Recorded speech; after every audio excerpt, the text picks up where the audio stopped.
The history of Upper Iowa is a microcosm of the history of the United States from the 1850s onward.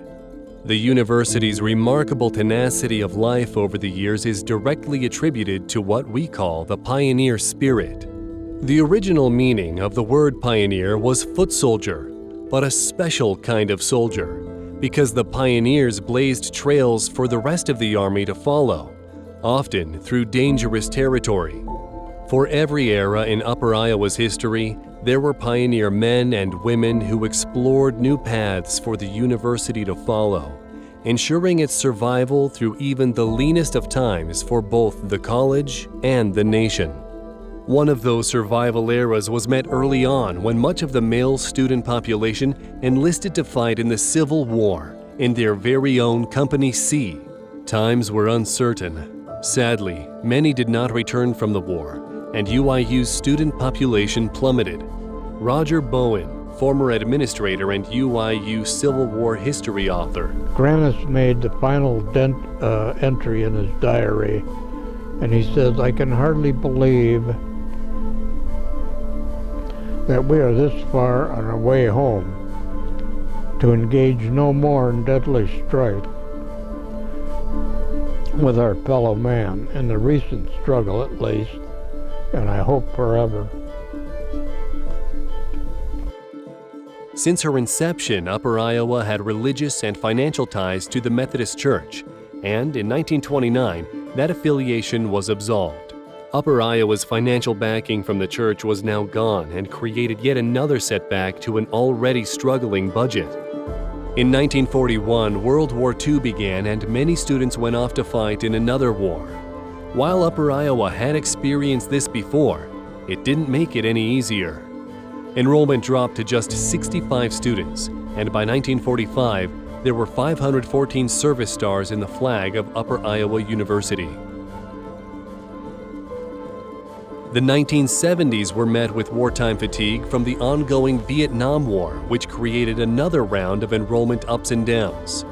High inflation was rampant in the 1980s, and UIU was facing near extinction due to high expenses and low revenue. Painful measures, like layoffs and pay cuts, were taken to keep UIU afloat. The 2000s were not without its challenges. Debt, budgets, and enrollments weighed heavy at times.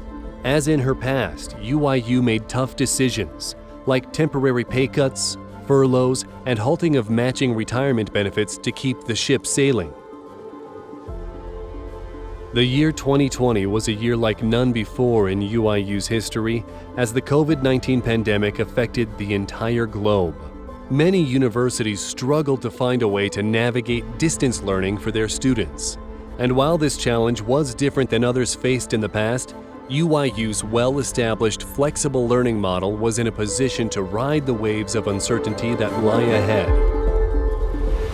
Upper Iowa saw some hard times in her history, but through foresight, fortitude, innovation, and perseverance, she always rose to overcome the challenges.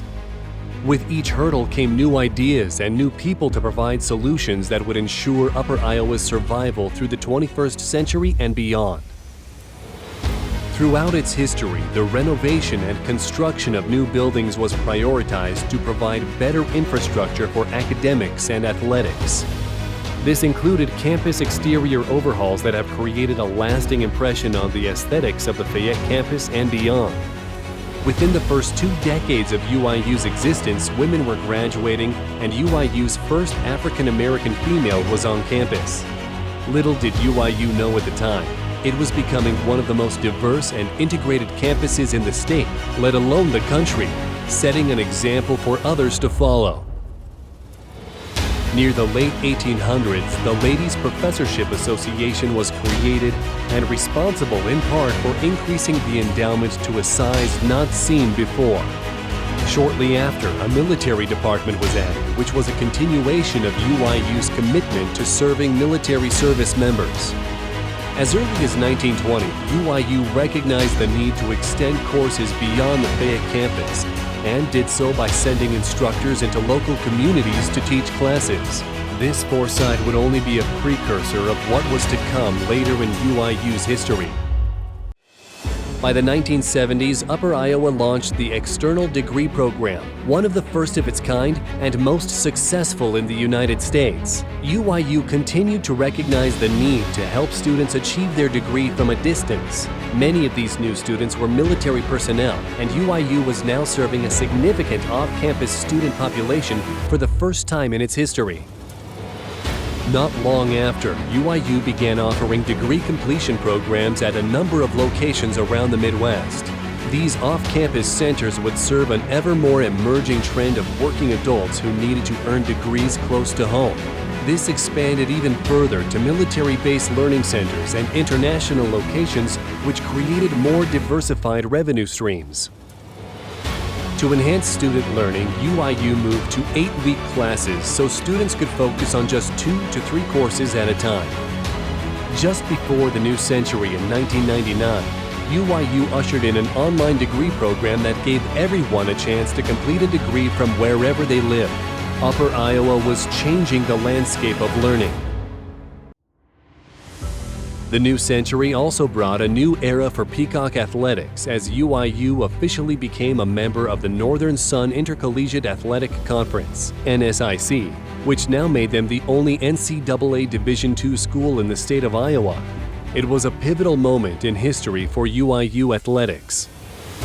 And like the challenges faced in 2020, UIU's ability to quickly adapt and utilize current degree delivery systems for every student was crucial to its success. Today, as in her past, UIU is forging new paths with degree partnerships, streamlining degree programs, and branching out in new degree sectors. No history is perfect, and no set of leaders are perfect. But UIU has always and continues to forge a path to persevere any challenge set before her.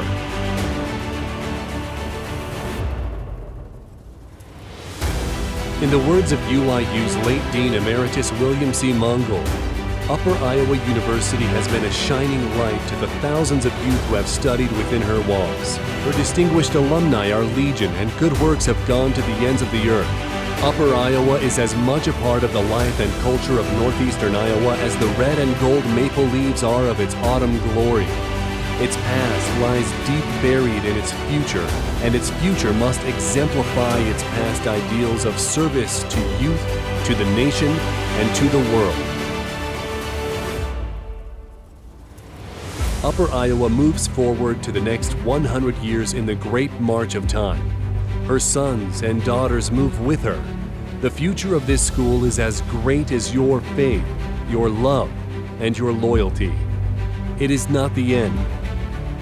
It's really the beginning.